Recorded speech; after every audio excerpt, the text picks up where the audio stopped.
morning, everyone. Thank you for joining us. We'll start with statements by Foreign Minister Gideon Saar and High Representative Kallas, and then we'll open it for questions. Please. EU High Rep for Foreign Affairs Kaja Kallas, welcome to Jerusalem, D.C., David's capital. I appreciate your visit and we appreciate your friendship. Last month you hosted me in Brussels and we renewed the important EU-Israel Association Council meeting. It was a chance to conduct a constructive and open dialogue. The European Union is Israel's largest trading partner and an important ally. We share a common history, partly painful, shared values, shared challenges, and shared interests. Sometimes there are also differences of opinion. That is okay. Israel is a strategic asset to Europe. We are now fighting the war of the free world. Iran, Houthis, Hamas, and Hezbollah attack us because we are nearby. But make no mistake, the war is against Western civilization, against its values and its ways of life. It is only natural for us to expect more support from Europe. We saw this morning the barbaric terror attack near Yokneam, which cost the life of a 75-year-old man. This is a result of the ongoing incitement in the Palestinian Authority. In our dangerous region, stability and de-radicalization cannot be attained through weakness. Only after ISIS was defeated on the battlefield did it stop drawing young Europeans to its ranks. It is not true that radical ideologies cannot be defeated. If terror and extremism are eradicated in the Middle East, it will make Europe safer. And if not, the opposite will be the case. For a week now, Israel has been operating against the Hamas terrorist state in Gaza. Israel agreed to U.S. Special Envoy Steve Witkoff's proposals to extend the temporary ceasefire. But Hamas twice rejected them. They are still holding in cruel captivity 59 of our citizens as hostages. They left us no choice. The war can end tomorrow with releasing our hostages, the demilitarization of Gaza, and the withdrawal of the armed Hamas and Islamic Jihad forces from there. War is not an ideology. We would be happy, and we will be happy, to achieve our aims by diplomatic means. But if that is not possible, we have no choice but continuing our military efforts. Not achieving our war goals would have terrible consequences for Israel, for our security, and for the whole region. Israel is acting in accordance with international law. Article 70 of the first additional protocol of Geneva Convention requires aid when the civilian population is not adequately supplied. During the 42 days ceasefire, Israel allowed 25,000 aid trucks to enter Gaza. According to Article 23 of the Fourth Geneva Convention, a side is not obliged to allow in aid if it is likely to assist the military or economic efforts of the enemy. Hamas used the goods to finance its activities, to restore its military capabilities, and to recruit new young terrorists. And as President Biden said on October 18, 2023, if Hamas diverts or steals the assistance, it will stop international community from being able to provide aid. It must be stated clearly, no country is obliged to facilitate a war against itself. Israel must not be held to a different standard. High Rep, Israel and EU share many challenges. along with our American friends. We must unite against the axis of evil of Iran, the Houthis, Hamas, and Hezbollah. I believe that what we began in Brussels can turn our challenges into opportunities. It can bring more stability and prosperity to Israel, to Europe, and to the free world. Thank you. Foreign Minister, High Representative, please. Thank you. For Minister Saar, dear Gideon, it is important to be in a partner for the European Union and also a major player in growing tech sector. Unfortunately, my visit comes at a difficult time. The breakdown of ceasefire has caused appalling loss of life. This morning, I also met the families of the hostages, and always, listening to the stories is very, very hard. I again condemn strongly Hamas violence. It is never easy to meet the families who have lost their loved ones or to not know the fate of their loved ones for so many weeks in captivity. The EU stands in solidarity with Israel and its people following the horrible attacks on the 7th of October 2023.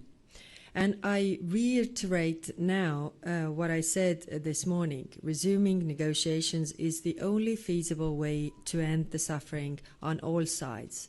Violence feeds more violence.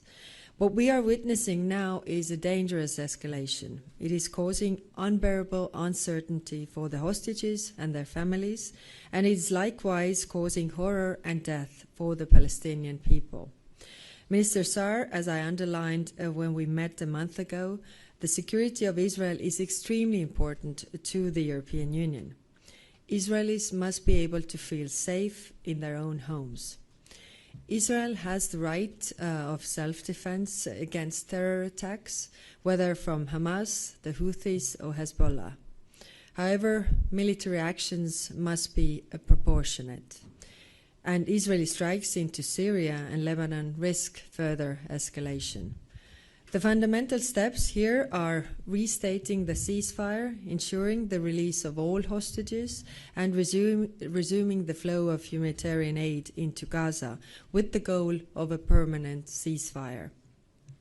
The European Union can help, whether through restating our Rafah border crossing mission or providing more humanitarian assistance. We had a very frank discussion, and I thank you for this. It is hard to look forward when bombs fall, but we need to keep the hope alive. The EU welcomes the Arab plan for reconstruction of Gaza. I discussed yesterday in Cairo with Foreign Minister Abdel Lati and the Arab Islamic Ministerial Committee. More work needs to be done on issues such as cost sharing and the future of governance of Gaza, but we see it as a good basis moving forward. I also raised the EU's concerns regarding the situation in the West Bank. And finally, on Iran, we agree the immense threat Iran poses to the region and global stability. Iran is a threat also supporting Russia's war in Ukraine.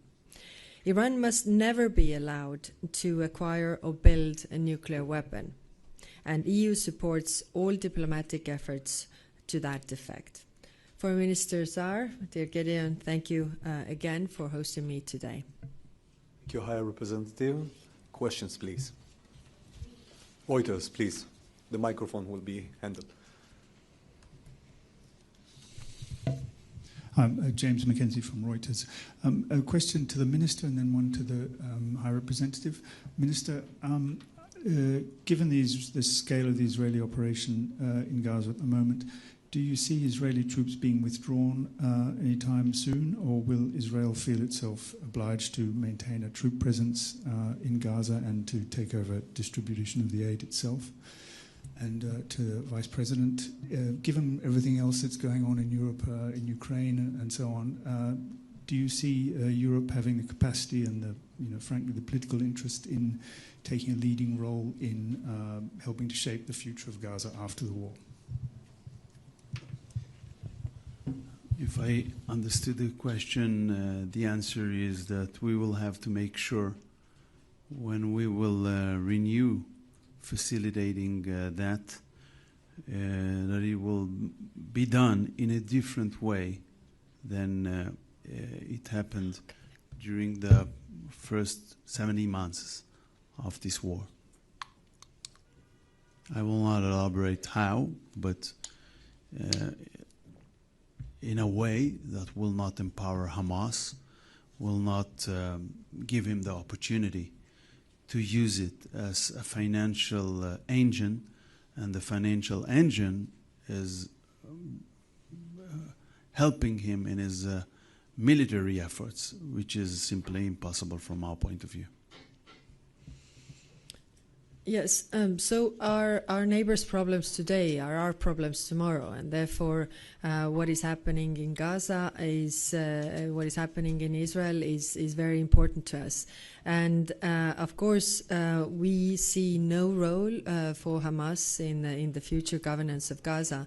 We definitely need to discuss how the governance of Gaza is foreseen, how the future is, and European Union is ready to participate in those discussions so that we would prevent these problems happening in the future. It is clear that European Union is supporting the fight with terrorism.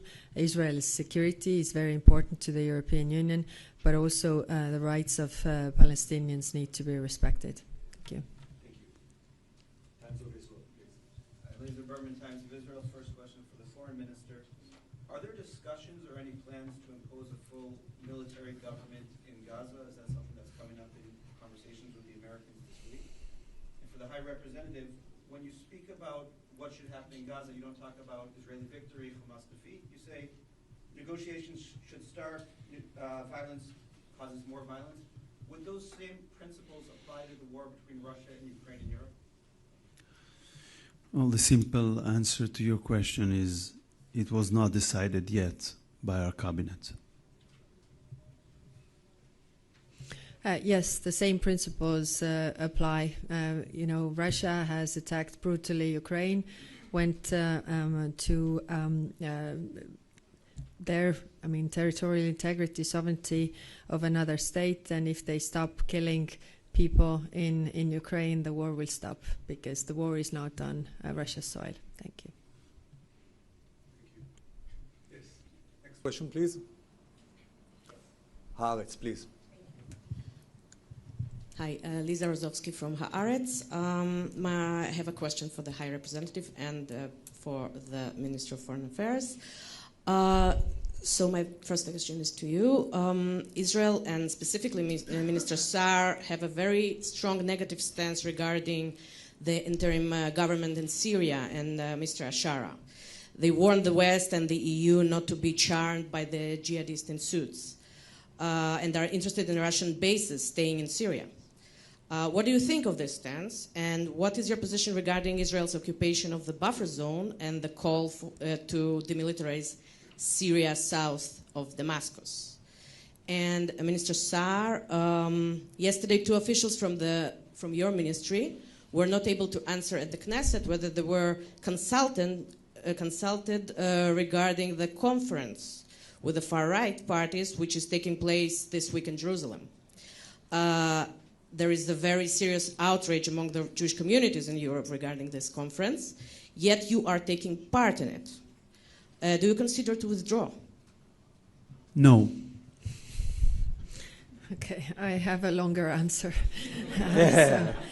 On your question on interim government in Syria, of course, our worry is the same. They say the right things. Will they do the right things? But we have discussed this in the European Union amongst all the member states, and our view is that we need a stable Syria. The Syrian people have suffered a lot.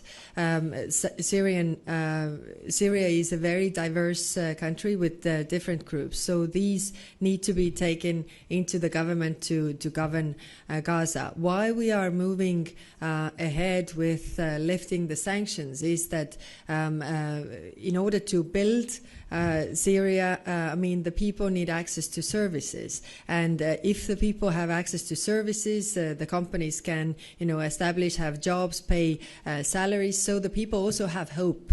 And if they have hope, then there are less clashes and less chaos, because they can see that there is future and you don't have to do this. And that is our approach right now. Yes, we are looking at this, step for step approach. We want to see, and we have the pressure on them to make also the right things, not only to say the right things. We are also constant contact with the Syrian civil society because they are giving us really fair and honest feedback. What is going on? So I think we have this small opportunity window to get this on the right track, but we need to use it because we don't really have other options. Thank you. Israel, what Israel is doing in this regard, did you discuss it? Do you think? Do you have a position about it? Yes, of course, we discussed this, Israel's actions, and we feel that these things are unnecessary because it is Syria is right now not attacking Israel, and that feeds more radicalization that is also against Israel, which we don't want to see, because, like I said, Israel's security is also very important to us.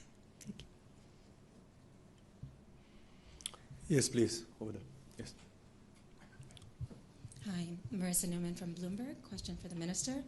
How concerned is Israel about the Turkish military presence in Syria? And is there any expectation of a future military confrontation between Israel and Turkey on Syrian soil? With regard to the first question, we would like to see the same worries in the international community, at least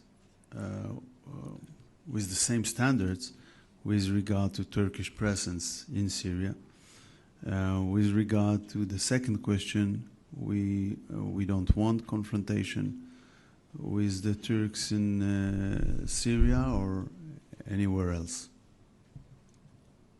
Thank you. This press conference is now over. Thank you very much.